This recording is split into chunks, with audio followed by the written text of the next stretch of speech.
All right, everybody, we're going to get started with this session, which is on rural entrepreneurship and Invest UP. Different perspectives, all for the same goal of making the Upper Peninsula a vibrant economic engine, or at least a survivable economic engine. I don't know. We'll hear what they have to say. I hope we're moving forward. Our two speakers today are Corinne Bodeman, who works here at Northern as an instructor in the business department. She has a BS from the University of Illinois, Urbana-Champaign, go Illini, and MS in environmental management from the Illinois Institute of Technology. She is a lead AP and an ambassador for Living Building Challenge, and her career in construction included working for Armstrong World Industries, McGraw-Hill, Firestone Building Products, and the Wandor Corporation. Most recently, she was a sales manager at WLUC TV6 and a director of marketing and new business development at Goodwill Northwest UP, and started teaching as an adjunct in 2015 before coming full-time in 2019. And she's currently is working towards her doctorate in business administration in entrepreneurship. After her, or I think they're going to kind of tag team this thing, is Marty Frittante. Marty began to lead Invest UP, the region's private sector led regional economic organization, on January 1st, 2019. Since taking helm of Invest UP, Marty has been, with the help of the Invest UP team and board, has grown the investment base of the organization by over 75%. That's amazing. Has established a partnership with Amazon Web Services for the first in-the-state industry Internet of Things pilot project for regional manufacturers, and was appointed by the MEDC as the fiduciary of $7.2 million in pandemic assistance grants, which, in working with partnership with local economic development organizations, were distributed to over 1,100 unique businesses throughout the UP, and is engaged in business development and retention work in all of the 15 Upper Peninsula counties, and has advanced data-driven focus for the organization that led to the organization to adjust its strategic planning and focus. Before he was here, he was on the staff of the legislature for 14 years, serving as chief of staff for the 38th Senate District and as a policy advisor for the Michigan House of Representatives. And his bio goes on and on and on, so I'll leave it there. But I just want to welcome both Corinne and Marty here to do their presentation, so I'll turn it over to you.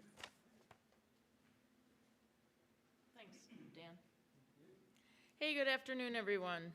I was tickled to be chosen to speak. I have spent, as you noticed from the bio, I came from private sector. I just came into academia a few years ago. In my process or my path of getting a doctorate, I've always known it was going to be in entrepreneurship because I did actually spend a lot of time in that venue. I did a paper, believe it or not, just as a class project because I wanted to start looking into what are the factors that affect funding? There's an entrepreneur in town, and he has a pretty cool idea. He's an inventor. He's not a business person. And he had a really cool idea, and it had some pretty significant merit. And after spinning his wheels, he had to pick up his family and move to San Francisco. He had to move to California to be able to get funding. And I thought that was a pretty unfortunate situation because he could have brought a lot to our community, but he had no funding sources. And this was around the mid-2010, so around 2015. And he has finally returned. He jokes, he said, I left about $23,000, I came back $23 million, and that's pretty cool. Pretty impressive. He did a lot of work, he learned a lot, which we see a lot of entrepreneurs do. So in the process, I wrote this paper on why, I remember this gentleman, and why can't we get them funding? And I thought it was as simple as, what the heck's wrong with the banks? And I ended up finding out that I went down a rabbit hole of epic proportions, and that it is not simply just the banks that are responsible for the funding. There's so many other factors to that. And so today what we're going to do, and you've already heard from both of us, today what we're going to do is I'm going to cue up the historical aspect. I'm not here to say what we're doing in the future. My paper is retrospective in terms of what's been the problem. What is our symptom? What's going to fix the problem if there is any? What are we looking at? And then I'm going to hand it over to Marty, and I have no doubt that he's going to talk about what InvestUP is doing to help the community.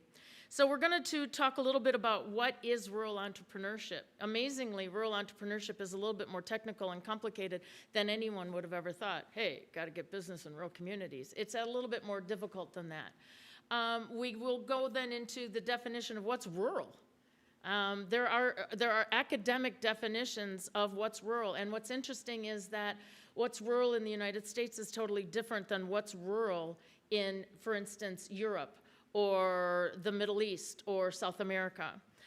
We're going to talk a little bit about small and medium enterprises, because until you get into it, small and medium enterprises will be shocking to you that a medium enterprise is in the tens of millions or hundreds of millions of dollars. Really? That's a medium enterprise? And so we'll talk just ever so briefly about that. And then there are 4 factors that we'll dive into as to what is the cause, or what are the impacts, the factors that affect funding. The first one is funding itself in terms of entrepreneurial funding. There's a debate over that. Then we're going to talk about social capital. Who'd have thunk that social capital would be so impactful on our gentleman who had to go to California? We're going to talk about clusters. What's an industry cluster? Can we make a cluster here? And I'm assuming you're going to talk a little bit about clusters. Perhaps that's going to be something coming down the pike. And then we're going to talk about policy, and that really does tee it up for Marty to talk about policy in the UP and policy in the state of Michigan and what's going to go moving forward. You are welcome to stop me at any time if you have questions, if I'm not clear, if there is something you need to know. Otherwise, we'll take questions at the end, whatever you'd be comfortable doing. So I was already introduced. We can skip that slide. So we talked about rural and what is the difference between rural and rural entrepreneurship, and is there a difference between the two of them? And we look at the literature review and we hear things like, the fragmented nature of entrepreneurship means that the entrepreneurship is necessarily broad term that captures a whole range of behaviors, attitudes, motivations, and activities. That's one of the research papers. They can't even get their arms around entrepreneurship. You will have some people, Shane being one of them, that will tell you that entrepreneurship is just hanging a shingle out, and I'm now going to be a lawyer, or I'm going to be a barber, or I'm going to just make socks. I'm going to pick on Bazille, I'm just going to make socks. And people think that that's entrepreneurship. And it depends on what you're studying. So who would have thought that entrepreneurship had such a wide variety of differences? It becomes important to resist lumping rural entrepreneurs into the high growth and profit categories, because not all rural entrepreneurship is the same. Our gentleman who went to San Francisco has software, has software that affects the performance of the brain. That's a far cry from hanging a shingle out and saying, I'm going to be a local mom and pop grocery store. And so we have to identify not only what is rural entrepreneurship, but what do we look like as entrepreneurs. I'm trying to find one of my favorite quotes, and I think it's going to be right here. Entrepreneurship has a dynamic field of research in the last 2 decades. However, rural entrepreneurship has been largely overlooked. Based on 181 articles on rural entrepreneurship, and granted, this is 7 years old, but 181 articles published in Journal, indexed in Scopus, which is an academic database, we found that rural entrepreneurship is essentially a European concern, whose most prolific authors are affiliated with institutions in the UK and Spain. In other words, the United States isn't talking about rural entrepreneurship as far as most recently as 2015, 2016. They have the Global Entrepreneurship Monitor. It's called GEM, and this is an organization that monitors, entrepreneurship globally, and they never bring it up, rural entrepreneurship. They talk about entrepreneurship, but they don't bring up rural issues. So, we talk, oh, hang on for a second, I jumped ahead of myself. I wanted to find something else. Here it is. Fortunato contends that rural entrepreneurship is overlooked in Main Street literature. Or I'm sorry, I already hit that. So let's go forward. We want to talk about the third rural America. Oops, I walk away, I'm sorry. I'm a walker when I teach. So in the third rural America, when we were developing cities, We have the ones that were highly developed from rural areas, and then we have the high amenity. And I think you might see with our development of Marquette, and you see our tourism, and we're starting to get more hotels, and we're starting to get more services. There's your high amenity. I like to use Traverse City or even Jackson Hole, Wyoming as a comparison to high amenity rural areas. But then you have what's left, which is us. And the third rural America mentioned earlier characterizes communities still tied to traditional rural industries like agriculture, forestry, fishing, mining, energy production, and manufacturing, and they are often less prosperous and economically and socially challenged, and sometimes in chronic decline. And I think when you hear words like this and you see what our businesses are like, this is what comes to mind. We are rural and we are third tier, and how do we get ourselves out of that? They referred to extraction communities. What does that remind you? Lumber and mining, and that's exactly what the UP is. It's an extraction community. And so we talk about how can we change that. So we talk, the literature talks about funding entrepreneurs. And it says, put succinctly, venture capitalists recognize that when they invest in a business, they invest in a person. VCs will look at the person who's doing the inventing. Except one of the problems is we don't have any VCs here. And I know Marty's gonna address that. So we have a brain drain. We have, if you look at this statistic, American counties in total, and this is, I gotta move my little mouse out of the way, 11% of their population between 1970 and 2000. 96% of these counties experience brain drain, with 95% being non-metropolitan or rural. We lose all of our students. We lose Bazille, we lose Taylor, we lose Emma. They go where there are more opportunities. And I think Marty's got a slide showing what is exactly happening here, and it mimics this statement. We're losing our youth and we're losing our intellectual capital because it's going elsewhere. And this is one of our problems. I want to talk a little bit about the the small and medium enterprises. I kind of talked about that at the beginning. These two slides show what the various countries describe as small and medium enterprises. And you see that micro enterprises, small, you have 50 employees, you make upwards of $3 million. And we're looking at medium enterprises, which are $3 to $15 million, and they have between 50 and 100 and 500 people. You can see where Australia, Canada, Japan sit with regards to this. We need to believe in building more of these small and medium enterprises, and the literature will, in fact, document that. I refer back to Fortunato again. He provides another interesting perspective on funding entrepreneurs. When the companies leave, and we're talking about the extraction communities, and one of the things that happens to us a lot, how often are we used to the mines opening and closing and opening and closing, and big organizations, all of a sudden, what happened in Houghton? The copper mine closes, and so we have vast poverty because there's nothing for people to do. When the companies leave, many residents feel helpless to change their economic situation or consider alternative community development approaches as a community. Research has shown that extractive communities, those engaged in mining and the removal of raw materials from nature, have universally been subject to boom and bust cycles, and the exploitative and arbitrary hiring and firing of labor as dictated by the needs of extra local marketplaces. Capitalist activities like entrepreneurship and investment are thus identified with the elite class and rarely attempted by the working class. Again, we're custom in our society, our culture, for having the mines closed, and here we are. We're flooded in poverty. How can I go get a loan? They're the ones that are controlling that. I can't do that. So that's what we deal with. Oops, I went the wrong way, guys. There we go. We find evidence that the self-employed contribute to net economic growth in the Appalachian region. I'm quoting Stevens and Partridge because this is synonymous with will rural entrepreneurship, by supporting simply just small businesses, make a difference. And it says, we find evidence that the self-employed contribute to net economic growth in the Appalachian region. Thus, even in remote rural regions, self-employment and associated entrepreneurial capacity are positively linked to growth. Yay.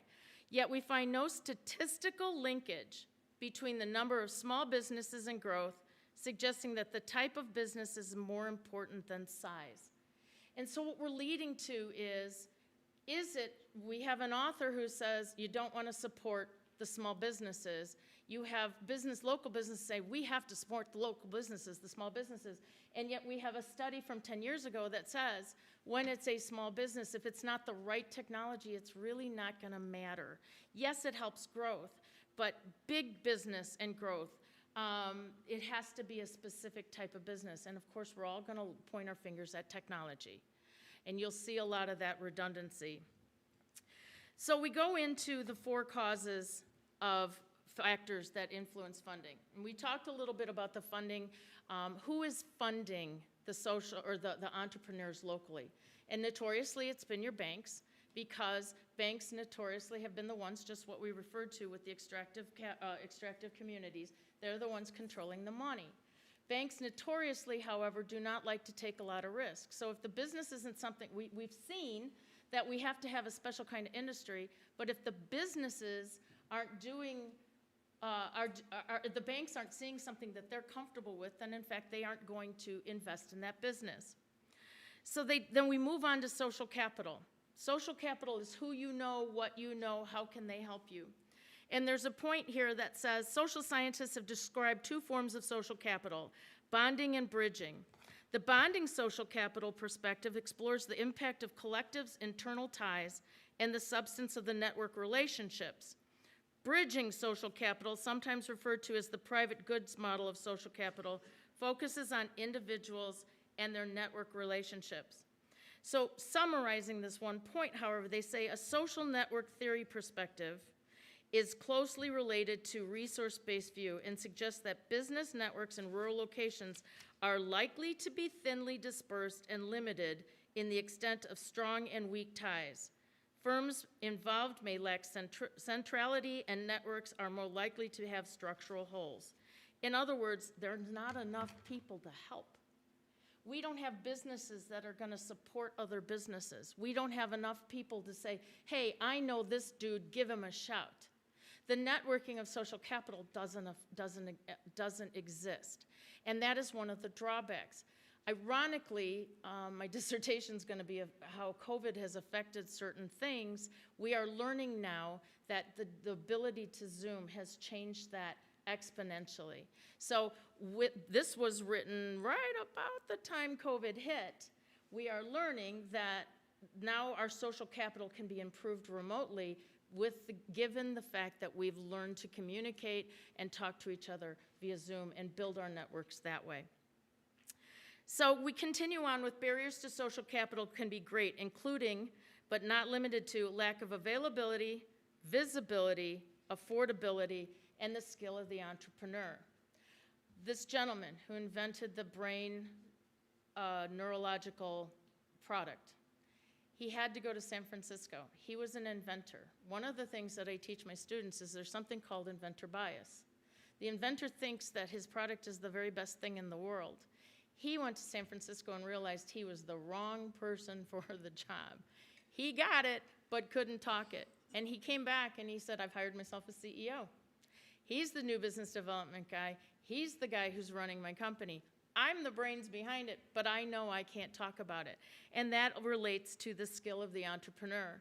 The entrepreneur may have the ability to create the business, but they surely don't have the ability to run it. And that all falls into social capital. We also look at clusters, and we talk about clusters in terms of businesses that support other businesses.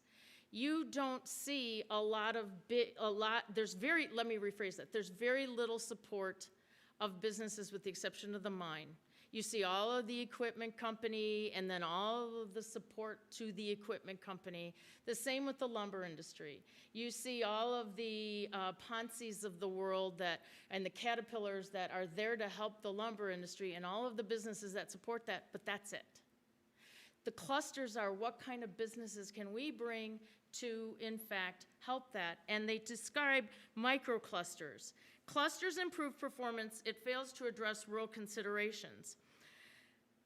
The study focused on that. And basically they say rural industry clusters provide anecdotal and empirical examples such as RV industry in Indiana, the carpet industry in Georgia, furniture in Tupelo, fishing gear in Woodland, Washington, and sporting goods in Hood River.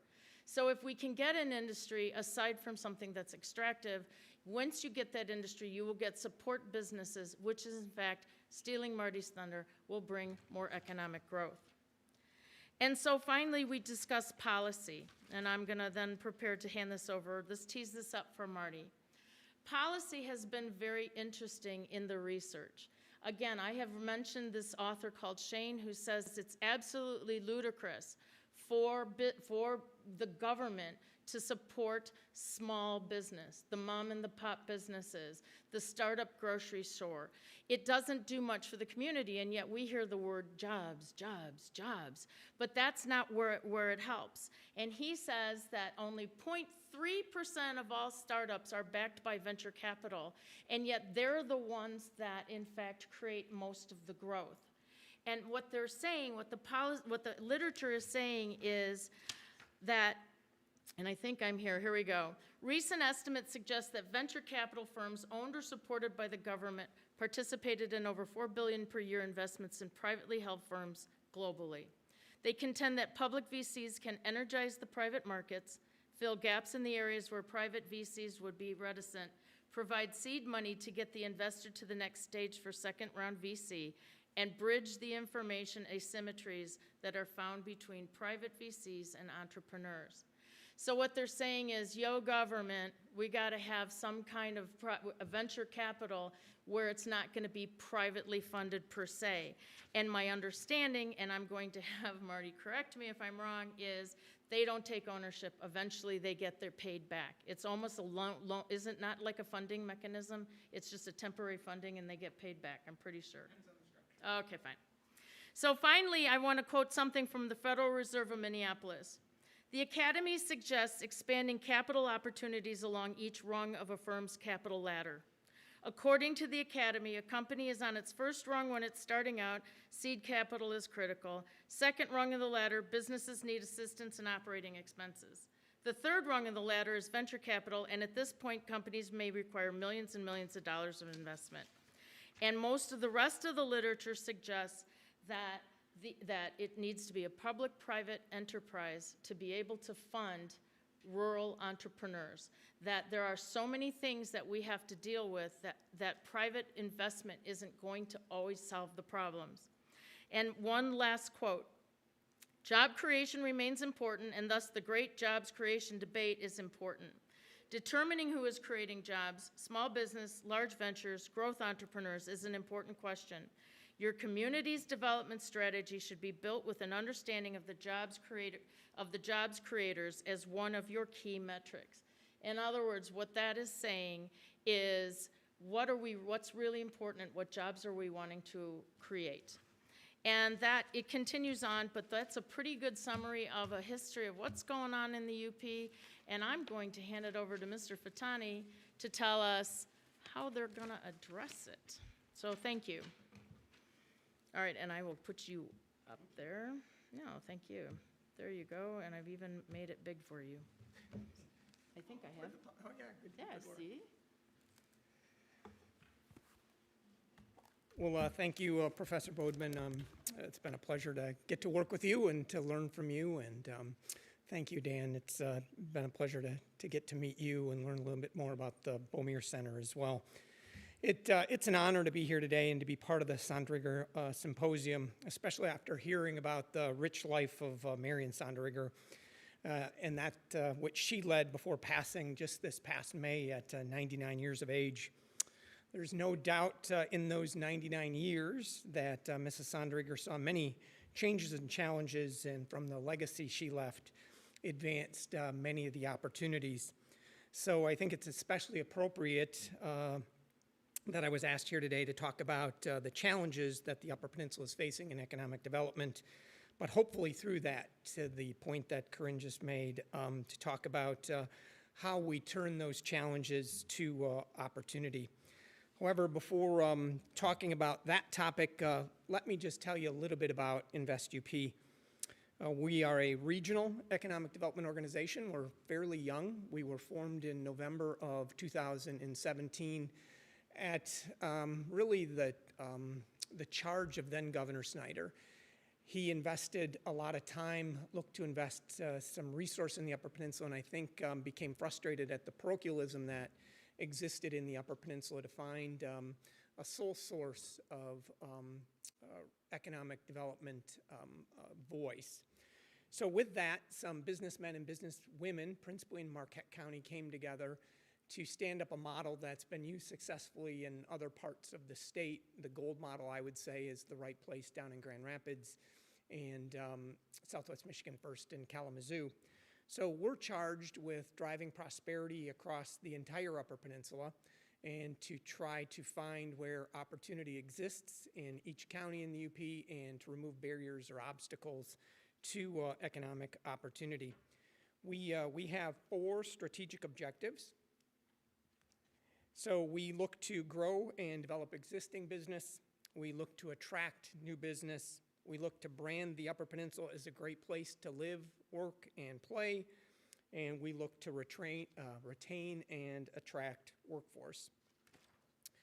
There are 24 principal issues that support these 4 strategic objectives that we have. And of those 24 issues, from our perspective, with a board that is comprised of many of the bigger employers in the Upper Peninsula and a couple niche businesses that employ about 8% of the UP workforce, there are 4 issues highlighted here that we believe are most critical to advancing economic opportunity in the Upper Peninsula. So while growing and developing existing business and attracting new business both remain strategic priorities for us, and we're proud of the work that in 3 short years we've done on those priorities, we've really come to learn that our focus on those objectives is to some degree misplaced.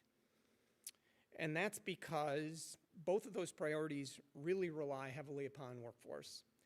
Part of what has become very clear to us is that workforce is our most profound challenge because of what underlies that challenge: population loss. Understanding this issue is of particular importance when you look at the trend that has been taking place with our population. In 20 years, the region has lost 16,000 people. And the news from the last census, of course, was troubling. Every county in the UP, other than Houghton, lost population. Compare that to just 20 years ago when only 4 UP counties lost population over the preceding decade. Of the 26 cities and villages in the UP specifically designated as cities and villages, only 4, Gladstone, Kingsford, Houghton, and Negaunee, saw population gains. 5 of 6 counties facing the most profound population in all of Michigan are in the Upper Peninsula, and overall the UP lost 3.1% of its population, while the state population grew by 2%, and the country's population grew by an average of 7.4%. So as you can see from this slide, unfortunately the projection for the next 20 years doesn't look any better and is also troubling. A more granular look at that projection by county indicates that only 3 counties were predicted to gain population over the next 10 years: Houghton, Marquette, and Schoolcraft. I say were predicted as this is a 2018 analysis from DTMB, the Department of Technology Management and Budget, and so it was before the pandemic, which we believe, as I'll touch on momentarily, has provided new opportunity for us. Even more consequential is that what is taking place with the age of our even more consequential is what is taking place with the age of our population. According to the 2020 census, only 2 UP counties, Iron, which is really statistically moot, and Luce, have a greater share of its population under 18 than when compared to 2010. No. So there's little doubt that our population continues to age. Of the four most populated age demographics, they lie between 50 and 69, but for the 20 to 24-year-old age group, which of course reflects the good work that Northern and the three other universities that the Upper Peninsula is blessed with have brought in for population. More visually, you can get a better picture of what's happening with our age and its population. Relative to population, again, you see the benefit of higher education population in the 20 to 24-year-old demographic, but you can clearly see the trend here with the 30 to 40-year-old cohort, which was our largest cohort in 1990, now having ascended to 55 to 65 years old. Unfortunately, the look at the K12 population is even more sobering. In light of our overall population trend, it's no surprise to see what is happening with the population of our youth. We've lost 24,000 children under the age of 19 over the last 25 years. And to be clear, no county in the UP has fared well, with each county losing population in this demographic compared to its percentage of overall population over the last 10 years. The opposite end of the spectrum does not provide any comfort either. As you can see, each county in the UP has a higher percentage of its population expecting to retire than the national average expected for a county with similar demographics. And in comparing ends, it is no surprise to see birth rates down and death rates up. Birth rates have trended down in every Upper Peninsula county except Mackinac, while the death rate has increased in every UP county except Alger County. More troubling, while the death rate exceeds the birth rate in every county with some significance, the death rate in half the Upper Peninsula counties is nearly double the birth rate.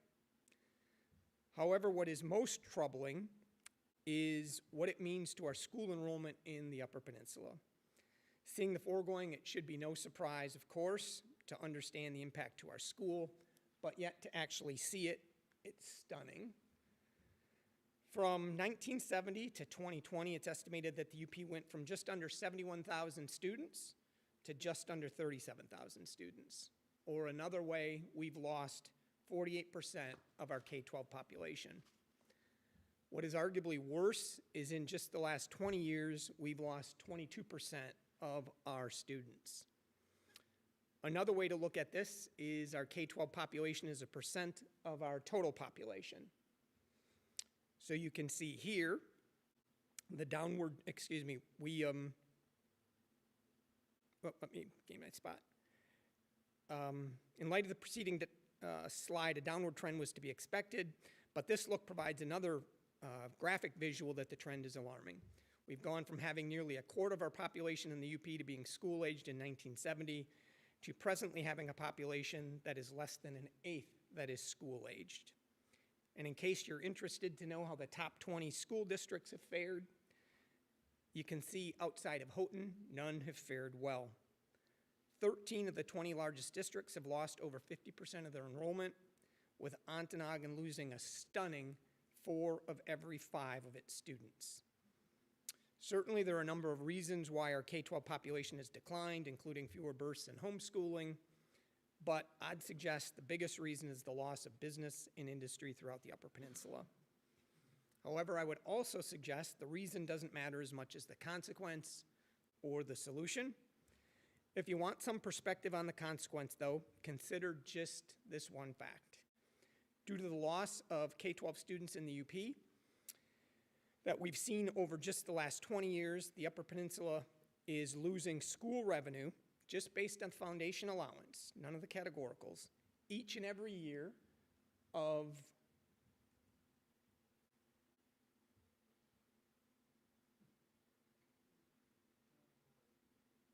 $100 million. And if you want more astounding, if we had the same number of kids in UP schools today that we had in 1970, Upper Peninsula schools would be enjoying the benefit of an additional $295 million each and every year. Imagine what that means to our schools. Imagine what that means to our communities. Now, I don't say this to agitate, but rather to educate and hopefully motivate, which I'll touch on shortly. While I hope that no further consequences are necessary to motivate, the tremendous impact to our schools is not the only real adverse impact of population loss. It's hard to overstate how much population matters. It matters to our schools and universities whose funding is tied to enrollment, to employers that need a workforce, to aging residents that need health care and services, to local governments that need tax revenue to support existing infrastructure and to build new infrastructure, to future business prospects that consider population dynamics before choosing a location, and to our political representation in Lansing and Washington, as you heard from Senator McBroom when he spoke. But from challenges come opportunity.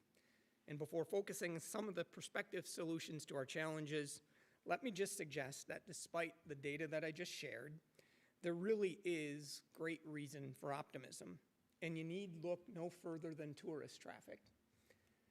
We see a record number of cars crossing the Mackinac Bridge.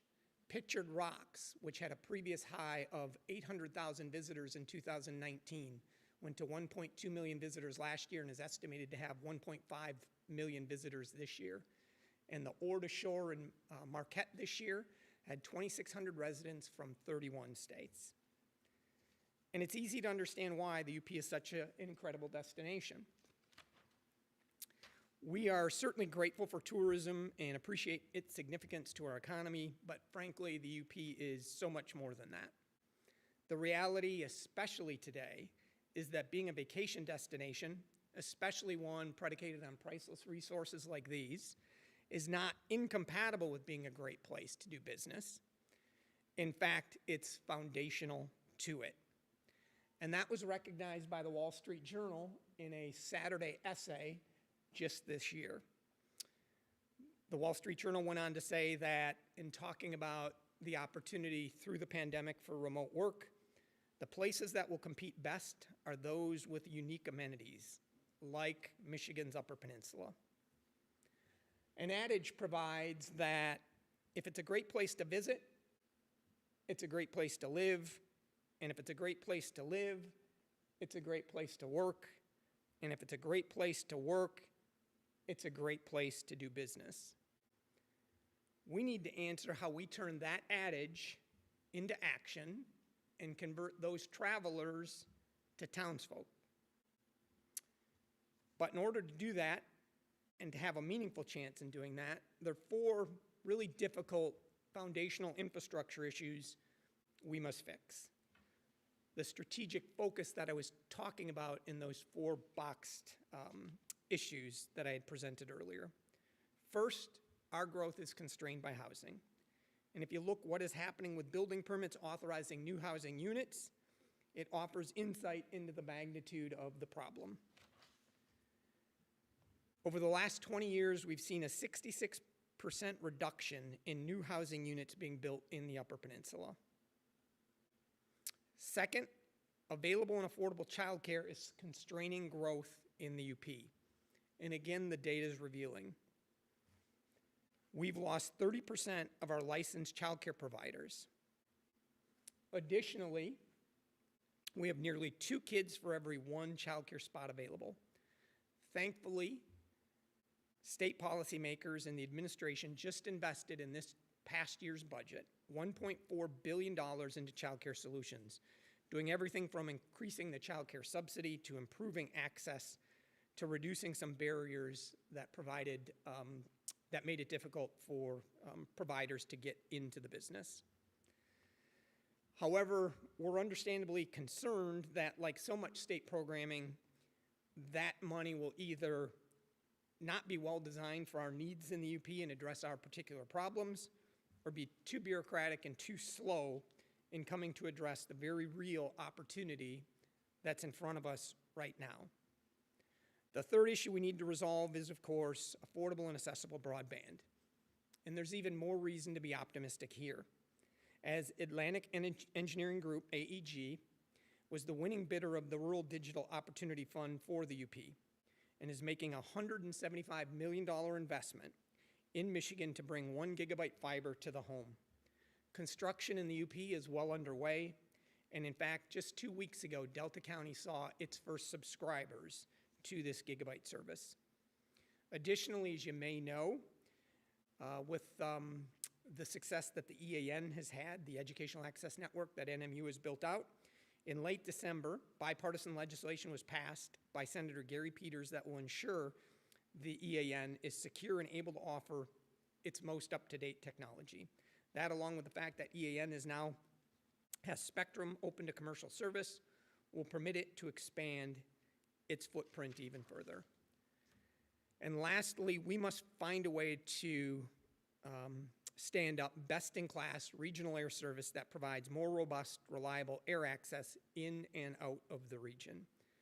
Once again, we're sitting on a unique time with the opportunity to invest, as Marquette County is sitting on some $16 million in CARES money that's dedicated for the improvement of Sawyer.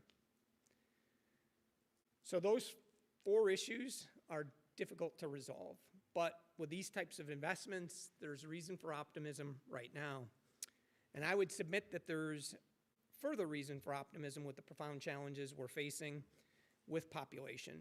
Beyond being rich in tourists, we also have a number of difference-making strategic assets, especially compared to other rural regions in the state and around the country. Foremost among those strategic assets is the fact that we're blessed with incredibly strong higher education partners, 4 universities and 4 community colleges. We are truly, as MTU President Rick Kubek is fond of saying, an educational destination, with most any education a student desires if this is the lifestyle that he or she seeks. This map depicts it well. Not only does the UP have the only universities north of Alma, but we have 3 smart zones in Vent at NMU, a boat building school, and a culinary school. But as blessed as we are, it's troubling when you contrast it with this map, a map depicting population gains in the state of Michigan in 2010. Population gain to the northwest part of the Lower Peninsula. From our perspective, it's absolutely unacceptable that Northwest Lower Michigan has gained population while the UP hemorrhaged population with the institutional assets we have. When you look back to the institutional assets that Northwest Lower Michigan has with 3 community colleges, and you compare it to the institutional assets that we have, we need to change that dynamic. We often hear, to a point Corinne made about Traverse City, well, we don't want to be like Traverse City. We would agree with that. We would submit we should be doing better than Traverse City. Our higher education partners are truly partners in community and economic development. In fact, Michigan Tech's last economic impact study concluded it contributes $130 million annually to Houghton County and $450 million annually to the state. And importantly, these institutions also provide us locally with a talent pool of over 21,000 men and women who seemingly embrace our way of life. The trend with admissions for all 3 public universities is consistent with the increased attention the UP has seen with tourism. As you can see, Michigan Tech had a record-breaking freshman class. Lake State was up 7%, and Northern also saw a more diverse class in the class that it brought in this year. So once again, we need to answer the question, how do we turn these learners into locals?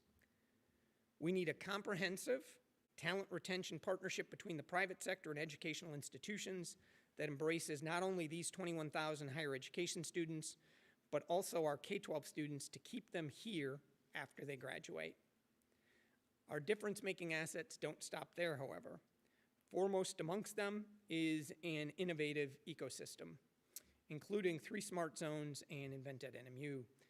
According to the MEDC, to part of what Professor Bodeman was talking about, we've got 41 companies that define startups incubated in the region. And that's despite the shortcomings that she was talking about with venture capital and angel investment. We are a community that is home to advanced manufacturers, healthcare service companies, medical device manufacturers, 3 to be exact in the UP, traditional manufacturers, Department of Defense fabricators, modern agriculture, and aerospace companies. 33 aerospace companies call the Upper Peninsula home. Or another way, the Upper Peninsula is home to hardwood basketball courts, Stomachromer hats, ceiling tiles, snowplows, circuit boards, McDonald's to-go paper bags, limestone lumber, balls for ballpoint pens, frog tape, snowshoes, rocket thrusters, yes, rocket thrusters, and much more. While the legacy of some of these companies that produce these iconic products, like Cromer, Marbles, and Iverson, stretches back decades, in just the last 9 months, we've seen 3 companies expand in the Upper Peninsula. North Cross Consulting Group from Portland, Maine, a cybersecurity company, Siren PR from Royal Oak, a strategic relations firm, and although not a bricks and mortar example, TIP Strategies, who have offices in Austin and Seattle, now has a project manager working for them remotely in the Keweenaw. We undoubtedly have other strategic strengths that provide us strategic opportunities, such as our commitment to sustainability, as evidenced by the Shine Institute that NMU is now standing up, a shared border with Wisconsin and Canada, a cooperative working relationship with community leaders, policymakers, state officials, and economic development organizations. But I would submit lastly, our climate is becoming an ever more important strategic opportunity for us. In 2018, Popular Science predicted that at the end of this century, the UP would be one of the 3 most desired places to live in the US because of climate change. The opportunity here is twofold. First, with the nature and abundance of natural resources, there's a new market for opportunities emerging that suits us well, such as cross-laminated timber replacing steel, cardboard containers replacing plastic, and EV markets' need for rare and precious metals. Second, because of the implications to population, the more important opportunity may be through climate refugees. These are conversations taking place right now that offer some support that Popular Science timing may be off considerably. And there might not be audio to that. So this is a CNN video, a woman calling CNN cold, essentially saying that she's got another forest fire breathing down her neck, and she's looking to relocate. But she says the question is where?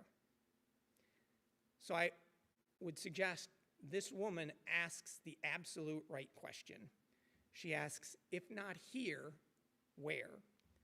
How do we ensure that people making a call such as this know that the answer is right here in the Upper Peninsula? Because if we don't, others are going to answer it for us, like CNN did in the balance of the story by focusing on the efforts of Duluth. Yes, Duluth. They are already taking in climate refugees. So in conclusion, how do we offer that assurance? We do it by collectively making population our defining metric and embedding policy that looks to drive population in the Upper Peninsula. I say it intentionally collectively, as no one community, no one county is going to make any discernible difference against this trend. It takes all of us to come together and move those policy conversations forward. So with that, I think we're open to any questions if there are questions. Anybody have any questions they'd like to ask Marty or Corinne? Yeah? Yes, hello there. I kind of like to be the devil's advocate. Sure. But some of the people just today have been talking about how we need to increase our population and build more housing and have more industries here. And then another people said that there's too many people coming here, and we don't want any more people here. We want to keep it. So it's like, what are we supposed to believe? Well, I think you're right. There's an absolute tension. There are some people that do not want this area to grow, and that was the comment I was referring to about we don't want to be Traverse City. I think that's absolutely the intent behind that statement. Some people do not want to see growth. I would challenge those that don't want to see that population growth. What is your end game? Who at the end of the day is going to provide the taxes that you need for serviceable communities? Who is going to provide the healthcare services that you need as this population continues to age? So I can definitely appreciate why communities like Munising in particular are stressed because of tourist traffic. That's a very real issue and one that needs some policy driving how to help a community like that with that tourist traffic. But I think that's an entirely different issue than finding population that lives here, goes to school here, and is embraced as part of the community. So I don't know that those are at odds in terms of what you've heard, but there are two different issues. One that needs a policy solution for the stress that's created to tourist communities, and those communities that we would suggest need population growth. I just want to follow up with what the last gentleman said, Marty. If I was a housing developer, I would say, great, 2,100 or whatever the timeline is looks great, but population has been going down. If I was going to build childcare, the market's declining. Why would I want to invest in that? If I was going to provide air service, population's going down. Why would I, invest in that? Professor Bodeman talked about the difference between the first rural areas that were kind of developed due to the increase in urban areas. The second rural areas were Telluride and the Jackson Hole, and which sounds like you are suggesting we might become. But what about the third rural area? I mean, what about the folks down in Republic and folks that don't even have broadband now? What are the mechanisms? What are the steps to get from here to there? I agree with your vision, but I don't understand what we can do to provide the mechanisms to get from here to there. Well, I think from our perspective, you're right. It's a chicken and an egg issue, right? Do you need the jobs before you get the people that provides the opportunity to build out housing and childcare? That's an absolutely fair question. I think we believe right now the evidence suggests that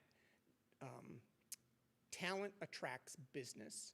So if you have concentrated talent, it's now business that follows talent.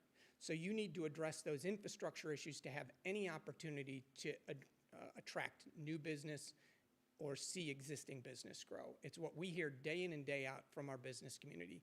They can't grow because the talent doesn't exist. Our hope would be when you look at things like our trail network and what the new appreciation for natural amenities mean and quality of life means, that there is hope for communities like Republic and like Covington as you build out those natural amenities. So there are some communities like Marquette that I think have done really well, starting like with the NTN and what that's meant to the community. And you're seeing it up in Houghton. You're seeing some of that down in Iron Mountain. So as that grows, if that appreciation stays, that appreciation for quality of life, which I think is part of what's behind the Great Resignation, I think there's opportunity for us. But from our perspective, it really starts with concentrated talent. We conducted the first socioeconomic poll, which we'll release soon, that talks about the intent of people to stay in the Upper Peninsula. And I think one of the takeaways from our perspective is people would like to stay if there were jobs. And I would suggest companies aren't growing because there isn't the infrastructure to house those people, care for the kids, provide broadband. Healthcare is an important part of that. So that's the approach that we're being driven by. Follow-up question or concern to that, or? I just wonder what support, what mechanisms exist to bridge from here to there. Yeah, so I think the good news is right now the state's sitting on $10 billion of unallocated money. The state's general budget is $10 billion, so it gives you some idea of the significance of that.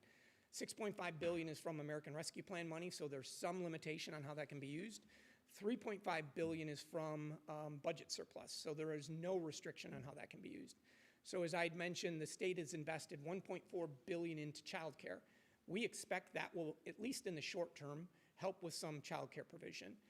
We are making a pitch to the state right now. As Dan mentioned in my introduction, we were entrusted with $7.2 million to socialize to small business in the pandemic.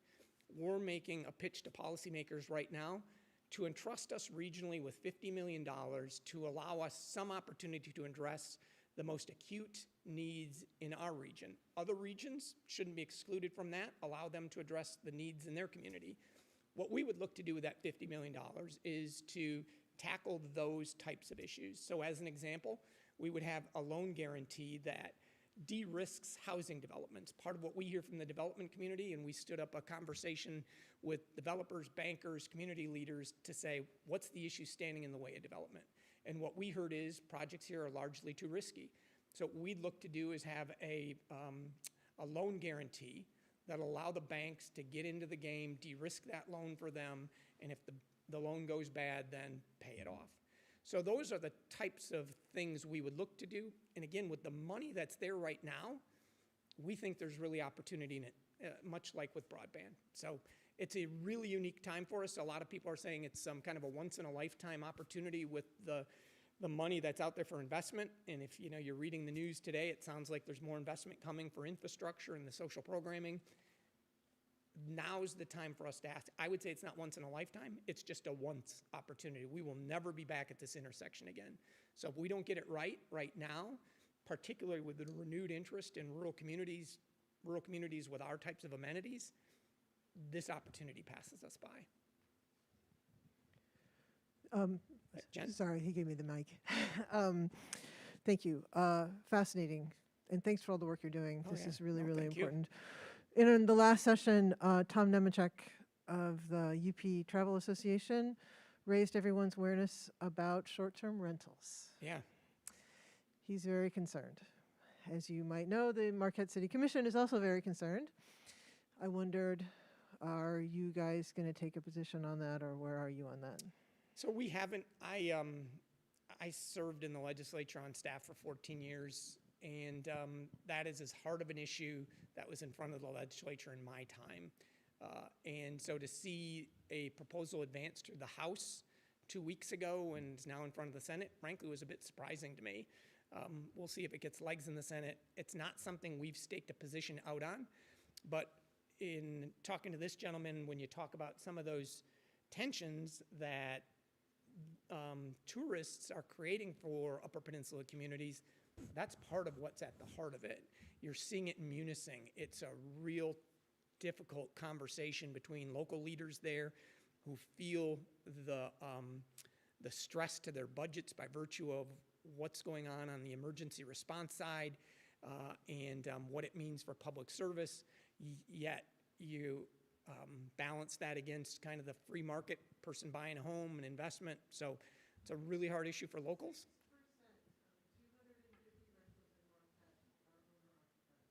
So I'll give you a more stunning statistic than that. We have also, I didn't mention it here, but one of the things we're really trying to do is there's no real-time data in the Upper Peninsula to help make more educated decisions on what's taking place on the economic development side.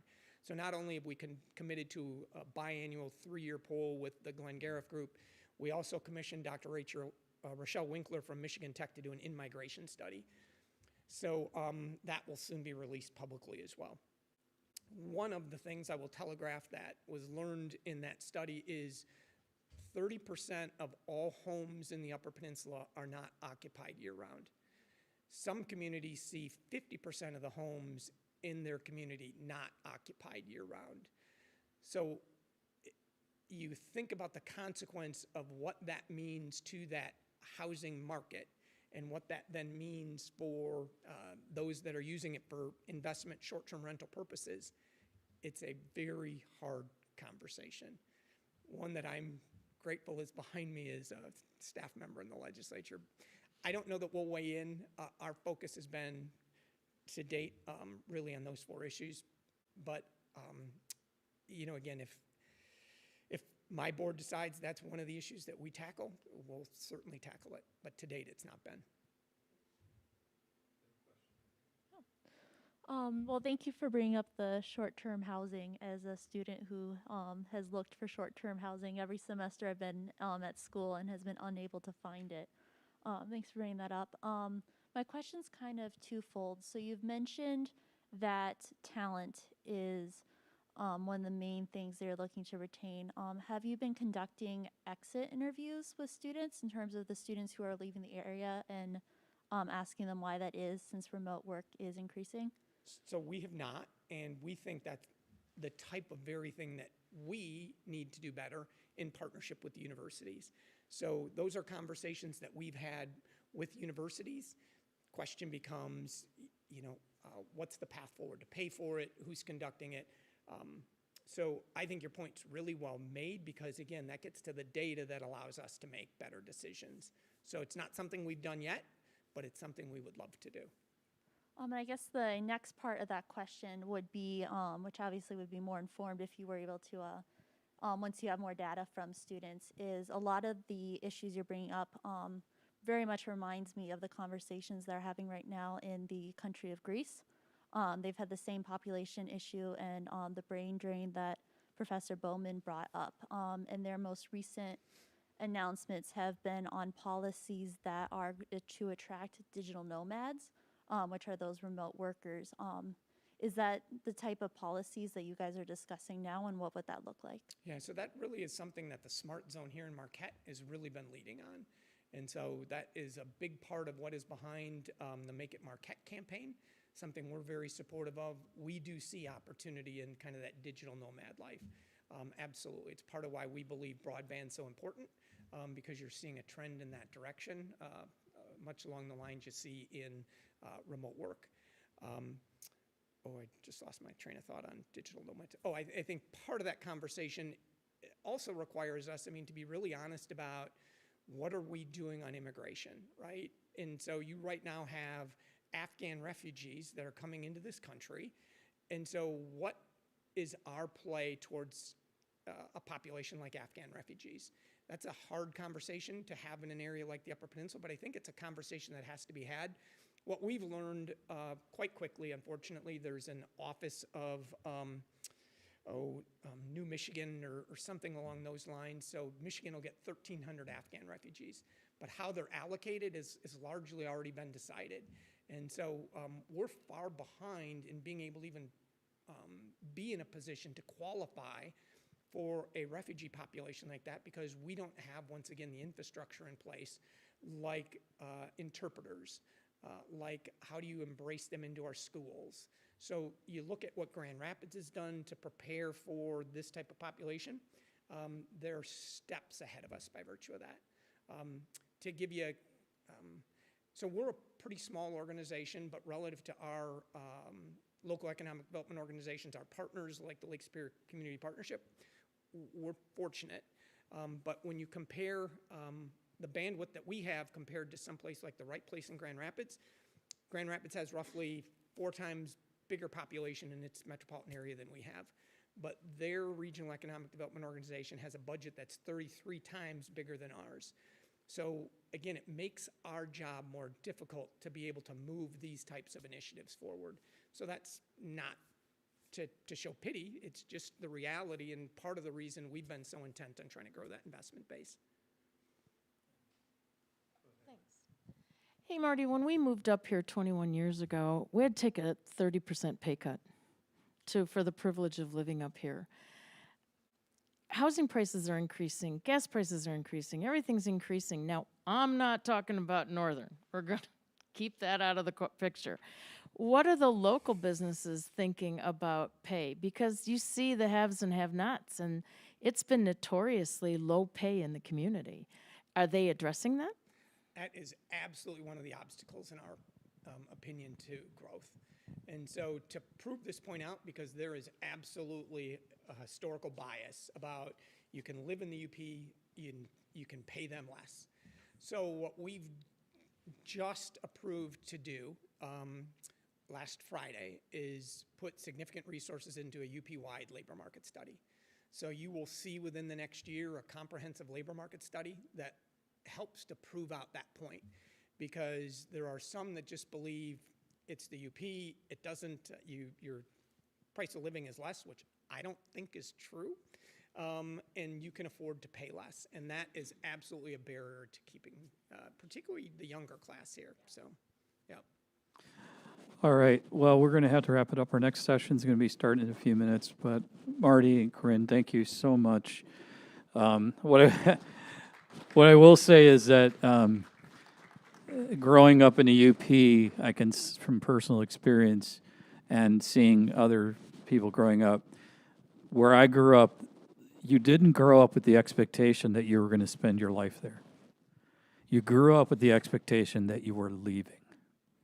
And in fact, the joke was you spend the first 18 years of your life trying to get out of the UP and the rest of your life trying to get back to the UP. Exactly right. And it's very true. It took me 17 years to get back to the UP after I left. And I feel very fortunate to be in that position. But how do we buck that trend and make people say, I want to stay? And I love seeing it at Northern because I don't know how many students I've worked with over the years who said, I don't want to go. I want to stay here and find a career. And I'm really impressed at how many are so ingenious and find ways of doing it, but they're the rarity, and that's, hopefully we can change that. So thank you so much. You can take it out into the hallway. We're going to get set up for our last session here. So thank you.